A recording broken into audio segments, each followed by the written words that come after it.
The rain hadn't stopped for hours. Sophia stood barefoot on the damp grass, staring at the modest wooden coffin being lowered into the ground. Her fingers gripped the handle of an old camera, Eli's camera, the same one he'd used to take silly photos of her cooking disasters, to capture sunrises on their tiny balcony, to document their ordinary but perfect life. Now, the lens would never see him again. The priest's voice blurred behind the drumming of the rain. Mourners clutched umbrellas, but no one reached for Sophia. Not Eli's father, who stared ahead like stone. Not his sister, who hadn't returned Sophia's calls since the accident. They stood in tight clusters, like strangers at a train station. As the last shovelful of earth hit the grave, Eli's father approached. "There's nothing left to discuss," he said, emotionless. "The apartment lease was under Eli's name. We'll need you to vacate it by the end of the week." Sophia blinked through the rain. "But we lived there together." "You're not on the lease. I'm sorry, but it's best you start over." The dismissal was final, polite even, and it shattered her more than any scream could have. By the end of the week, Sophia stood outside the apartment with one suitcase, Eli's camera, and a stray box of books.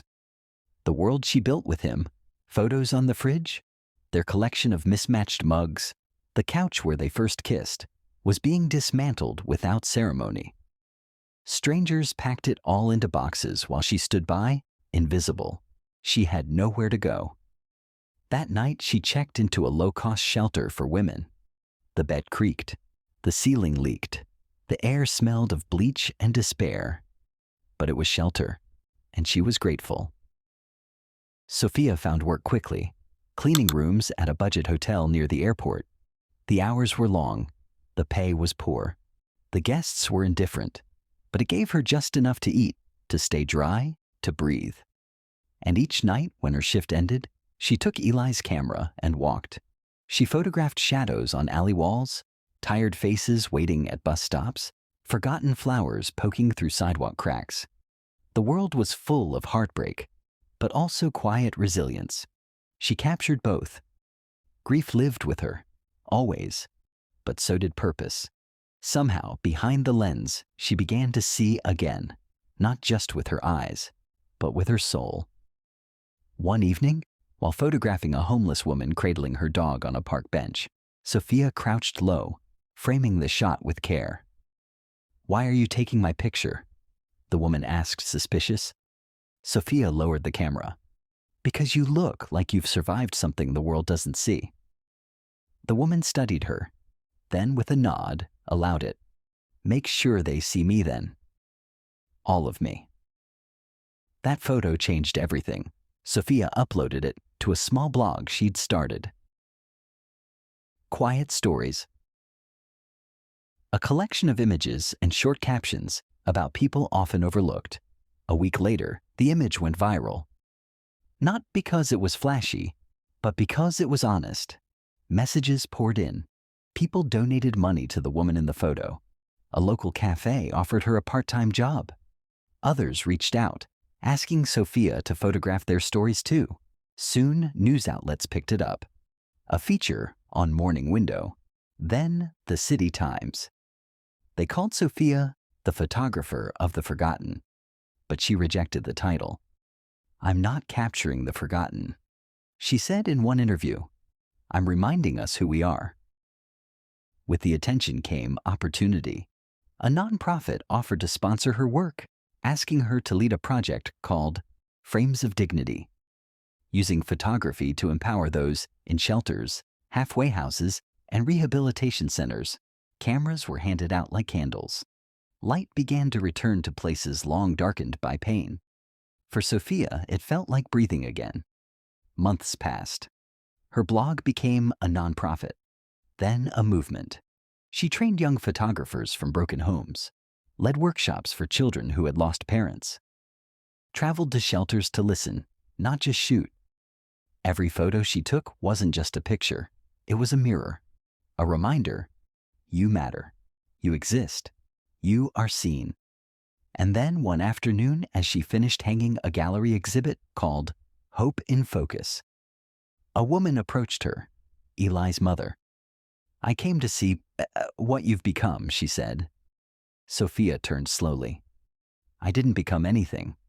I just kept walking." The older woman looked around the room. Portraits of survivors filled the walls. Underneath each, short notes in the subject's own handwriting.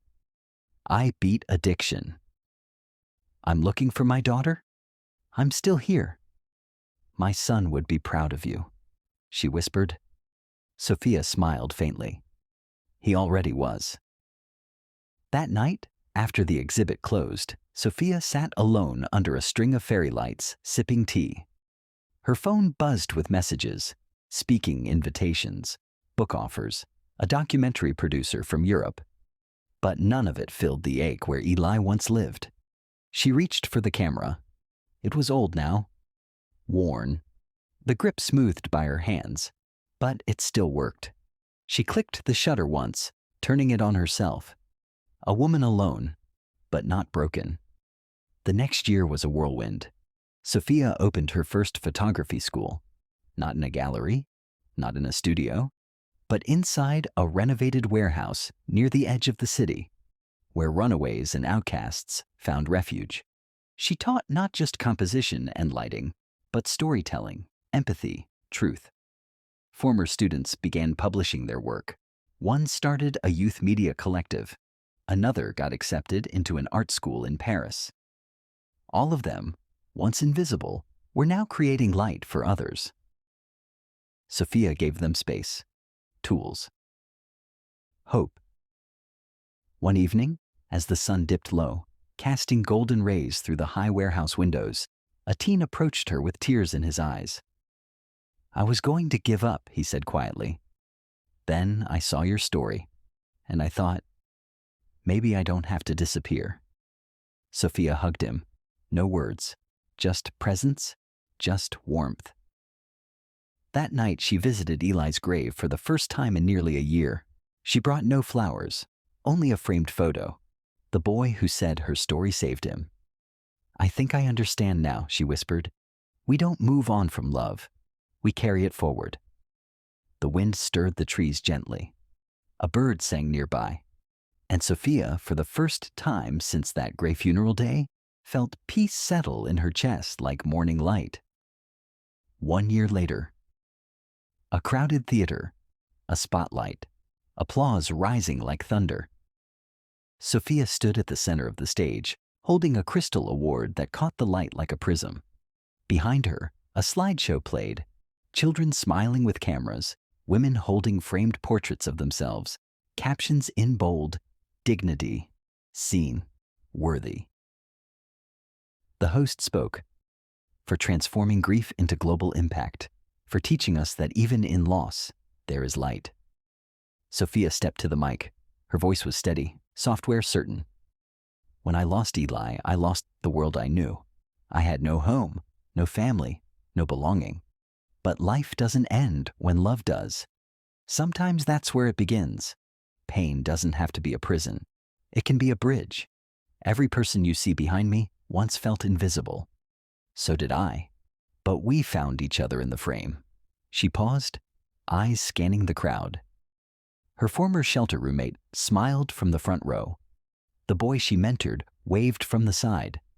"I'm not here because I'm strong," she said. "I'm here because I chose not to close. I chose to see and keep seeing. That's what this camera taught me." The room rose in a standing ovation.